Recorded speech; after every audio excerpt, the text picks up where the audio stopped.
Siguro para sa akin na hindi dahil mapapatunayan ng pagdadalaga or pagbibinata kung ikaw ay handa nang pumasok sa isang commitment and you are responsible enough para sa mga harapin mong mga trials or pagsubok na pagdadaanan mo sa life. Para sa akin, oo. Kasi diba, hindi ka naman siguro manliligaw at magkakaroon ng girlfriend at papasok sa isang relationship na bata ka pa, diba? Parang siguro papasok ka doon kung alam mong kaya mo nang i-handle yung commitment na pinasok mo.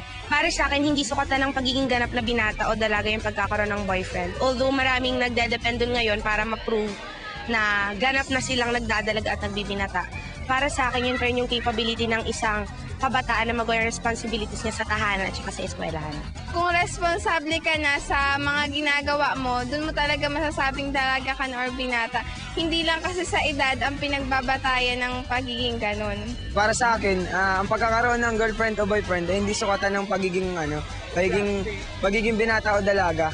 Ang tunay na sukatan ng pagiging tunay na binata o dalaga ay kung anong magagawa mong tama sa iyong lipunan, sa iyong paaralan, tulad ng pagtulong sa mga sa iba't ibang mga gawain. Hindi po, kasi kahit may girlfriend o boyfriend ka na, kung isip bata ka pa rin, tapos hindi ka pa nagmamature, bale wala lang din yun, parang bata ka pa rin.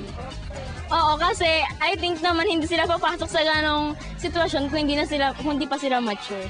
Para sa akin, depende. Depende dun sa tao kung kaya niyang i-handle yung mga situations na paharapin nila sa isang relationship. Pero, ano sa tingin nyo? Ang KNN ay hatid sa inyo ng UNICEF.